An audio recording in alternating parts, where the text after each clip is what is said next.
Perkenalkan, kami dari kelompok 4 ingin mempresentasikan hasil debug kami.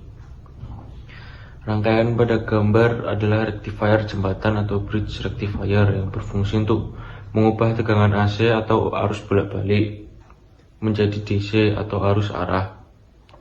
Fungsi utamanya yaitu menyiarah arus, yaitu mengubah arus AC menjadi DC sehingga bisa digunakan untuk perangkat elektronik yang membutuhkan daya DC.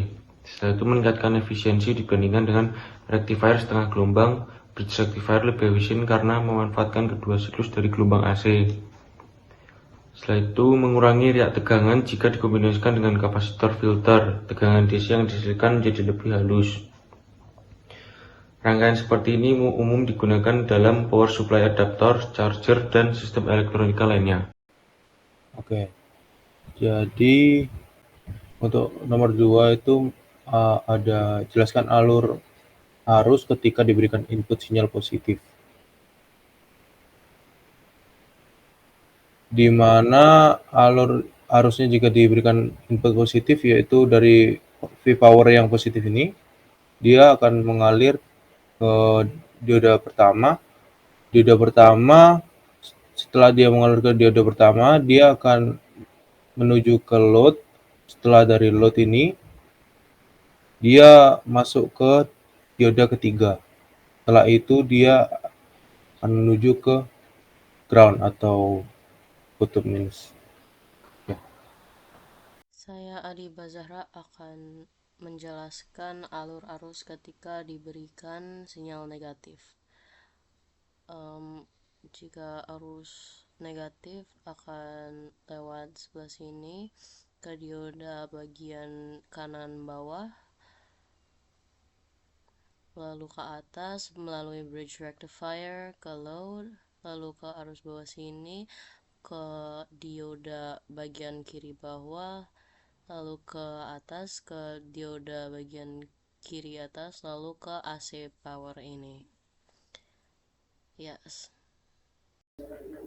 Jadi, untuk gambaran sinyalnya, kita itu menggunakan sinyal sebelum dan setelah. Di sini dimintanya VPP-nya sebesar 5V. Nah, di sini untuk sinyal sebelum pada oskiloskopnya terbentuknya itu seperti ini, teman-teman. Di sini itu sinyalnya karena mintanya 5 VPP-nya sebesar 5V, maka puncaknya itu ada di 2,5V, sedangkan titik terendahnya itu ada di min 2,5V. Nah, sinyalnya ini itu sebesar positif dan negatif. Kenapa? Karena ini masih sinyal sebelumnya. Jadinya memiliki frekuensi yang sama dalam satu siklus penuh. Lanjut, saat sinyal setelahnya, sinyalnya yang dulunya positif negatif, yang negatif akan berubah menjadi positif, di mana frekuensi pada sinyal ini menjadi 2 kali lipat dari sinyal awal, karena setiap setengah siklus negatif berubah menjadi positif. Berfungsinya tapi teman-teman, pada sinyal ini hanya akan dari titik 0 sampai 2,5. Ya, karena setengahnya dari 5 itu kan 2,5 P. Oke. Gimana nih teman-teman? Kita tadi udah jelasin fungsi rangkaian, terus alur arus ketika diberi input sinyal positif. Habis itu, kita jelasin alur arus ketika diberikan input sinyal negatif. Serta kita juga udah gambarin sinyal sebelum dan sinyal sesudahnya. Teman-teman, harap mengerti ya.